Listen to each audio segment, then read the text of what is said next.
আসসালামু আলাইকুম, welcome back to my channel. কেমন আছেন সবাই? আশা করি আল্লাহর অশেষ রহমতে ও দয়ায় ভালো আছেন। আলহামদুলিল্লাহ, আমিও ভালো আছি।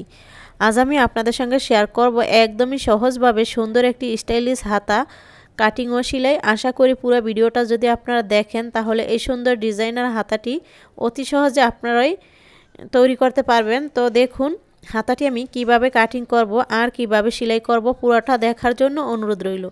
এখানে হাতার কাপড়টিকে আমি 4 ভাঁজে ভাঁজ করে নিয়েছি। এরপর 11 ইঞ্চি লম্বা নিয়ে সোজা একটি দাগ দিয়ে দিয়েছি। এরপর এর নিচ থেকে আবার 3.5 ইঞ্চি নিচে আরও একটি দাগ টানলাম। এখন নিব চওড়ার মাপটি। তো চওড়া নিব 8 ইঞ্চি, আরও 1 ইঞ্চি বেশি নিয়েছি। 8 আর 1 ইঞ্চি এক্সট্রা নিয়ে এরপর এইভাবে করে বগলের শেপটি দিয়ে দিলাম। দেওয়ার পর হাতের যে মুখের মাপ তো সেটা নিয়েছি 6 ইঞ্চি। নেওয়ার পর এইভাবে করে এক্সট্রা সহ দাগটি মিলিয়ে নিলাম। এখন আমি এই যে এভাবে করে কেটে নিলাম।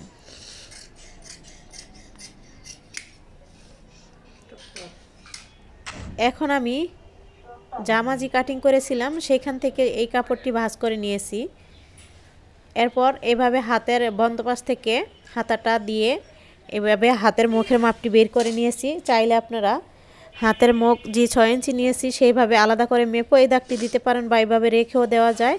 এখন নিব সর্বমোট লম্বা কতটুকু লাগে আর কি ততটুকু। তো আমি হাতার উপর অংশ কাটছি 11 ইঞ্চি আর নিচেরটা 7 ইঞ্চি কাটতেছি।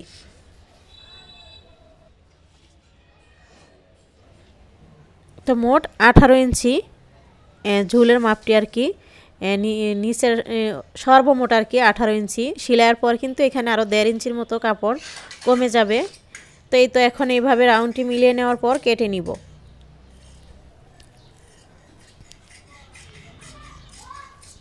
তো আরও যদি আপনারা চান লং দিবেন তাহলে কিন্তু আরও বেশি করে ঝুলের মাপ নিতে হবে, বা উপরের অংশটা আমি 11 নিয়েছি, আপনারা চাইলে 12 নিতে পারেন, এই আর কি ব্যবধান।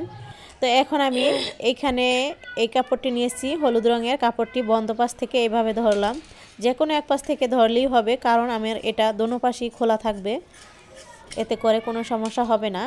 তো এই যে এটা আমি এখন সরিয়ে ফেলবো, কারণ মুখের মাপটি কিন্তু কাটিং করা হয়ে গেছে। তো এটা উপরেরটা যেহেতু 7 ইঞ্চি, এটা কাটবো 6 ইঞ্চি, 1 ইঞ্চি বা 1.5 ইঞ্চির মতন কম নিলেই হবে, 5.5ও নিতে পারেন এরকম। 1.5 ইঞ্চি কাটলেই বেশি ভালো হইব। আমি আর একটু কেটে নিব 1/2 ইঞ্চির মতো। উল্টা পাল্টা হ্যাঁ কীর্তি কাহিনী না। তো দেখুন এই যে এইভাবে রাখলাম। রাখার পর এই যে এখান থেকে 2.5 ইঞ্চি এভাবে একটি মার্ক করলাম। আর উপরের দিকে দেখুন আমি কিন্তু উপরে কাটবো না, নিচের দিকে 1.5 ইঞ্চি চওড়া নিয়ে এরপর কাটিংটা করতেছি। এটাই একটা ডিজাইন। এই যে এখন কিন্তু দোনো পাশটাই খোলা হয়ে গেল। এই যে এরকম ডিজাইনটা হবে। তো আমি আপনাদের সেলাই করেও দেখাবো, পুরোটা দেখবেন তাহলে আপনারা বুঝতে পারবেন যে ডিজাইনটা কীরকম হয়েছে। আর এই যে হাতার সাথে এইভাবে জয়েন হবে সেটা বোঝানোর চেষ্টা করলাম। এখন আমি হাতার নিচের যে ঝুল, তো সাদা রঙের ঝুলের কাপড়টা প্রথমে সেলাই করবো। আর এটা যেহেতু নিচে থাকবে বড়, এটা আগে সেলাই করতে হবে, এরপর হলুদ রঙেরটা সেলাই করব। তো এই যে ফাড়াটা থাকবে, ফাড়াটা আগে সেলাই করে নিচ্ছি। আর দুটোটা হাতার জন্য একইভাবে মানে একসাথে সেলাইটি দিচ্ছি। তো এখন নিচের যে হলুদ রঙেরটা নিচের যে ঘেরটা সেইটাতে সেলাইটি দিচ্ছি। এই তো এখন আমি এই যে উপরের হাতার সাথে এইভাবে এই সেলাই করে আটকিয়ে নিব।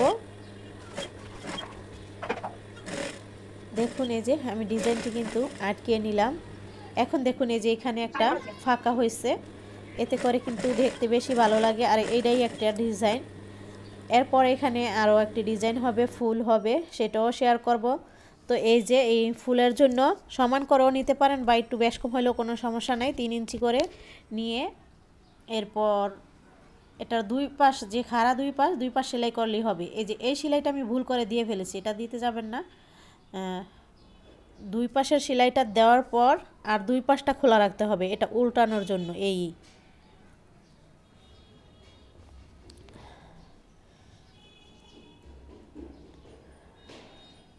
তো আমি যে সেলাইটা দিয়ে দিয়েছিলাম সেটা কিন্তু খুলতে হবে, নয়তো ডিজাইনটা আসতেছে না, মানে কাপড়টা 2 সেট হইতেছে না আর কি। আমি 2 সেট করব, আশা করি আপনারা বুঝতে পারছেন। এখন 2 সেট হবে। এই যে আমি এখন দোনো পাশটা কিন্তু খোলা পাশ রইলো আর 2 পাশ বন্ধ।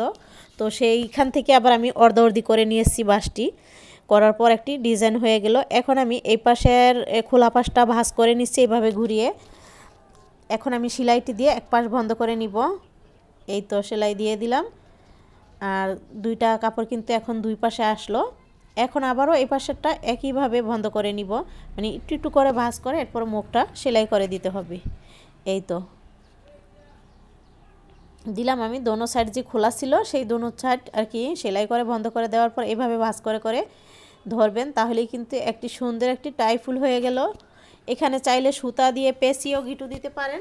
আমি এখানে মেশিন দিয়েই সেলাইটি দিচ্ছি। আমি অনেক ফুলই আর কি, এই ফুলটা অনেক ভিডিওতে তৈরি করেছি, তো সেইখানে আমি সুতা পেঁচিয়ে করেছি। এখানে আপনাদের সহজের জন্য মেশিন দিয়ে সেলাই করে দেখালাম। তো এতে এখানেও কিন্তু এখন এইভাবে রেখে মেশিন দিয়ে ছোট্ট করে টাক দিয়ে দিতে হবে, এতে করে সেলাই হয়ে গেল। আর যদি আপনারা এইভাবে করতে না চান তাহলে সুই সুতা দিয়ে এইভাবে আটকে নিলেই হবে। তো এই যে দেখুন সুন্দর মতো একটি 2 সেটের টাই ফুল হয়ে গেল। এখন এখানে আমি আরও একটি সুগুতামের জন্য 2 রঙের 2টি কাপড় নিয়েছি, একটি হলুদ আর একটি কালো, যেহেতু এটাতে কালো আছে এই জন্য নিয়েছি। আর ছোট্ট একটি গুতাম নিয়েছি, চাইলে আপনারা বড় গুতামও নিতে পারেন।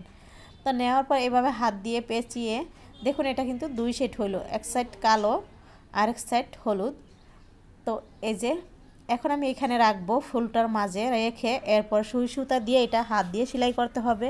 এখানে আর এই যে গুতামটা লাগানোর কাজটা মেশিন দিয়ে করা যাবে না, এই জন্য আমি সুই সুতা দিয়ে সেলাই করে গুতামটি আটকিয়ে নিছি। দেখুন গুতামটির জন্য বেশি ফুটে উঠছে ফুলটা। আর যদি আপনারা বড় গুতাম দেন তাহলে কিন্তু আরও বেশি ভালো লাগবে দেখতে। এখন আমি হাতার যে সাইড সেটা সেলাই করে নিচ্ছি।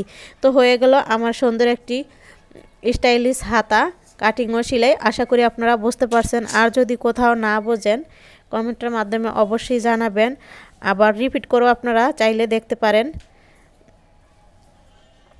তো দেখুন আমি আপনাদের ভাঁজ করে দেখালাম, দেখুন কত সুন্দর হয়েছে। আশা করি আপনাদের কাছে অবশ্যই ভালো লাগছে। যদি বেশি ভালো লাগে থাকে তাহলে আপনাদের বন্ধুদের সঙ্গে শেয়ার করবেন, আর ছোট্ট একটি লাইক দিতে বলবেন না। যারা এখনও চ্যানেলটিকে সাবস্ক্রাইব করেন নাই প্লিজ চ্যানেলটিকে আপনারা সাবস্ক্রাইব করবেন। চ্যানেলটিকে সাবস্ক্রাইব করার জন্য আপনাদের কাছে আমার অনুরোধ রইল। আর যারা সাবস্ক্রাইব অলরেডি করে দিয়েছেন তাদেরকে অসংখ্য ধন্যবাদ। সবাই ভালো থাকবেন। আবারও সুন্দর কোনো ভিডিও নিয়ে আপনাদের মাঝে আসবো। আল্লাহ হাফেজ।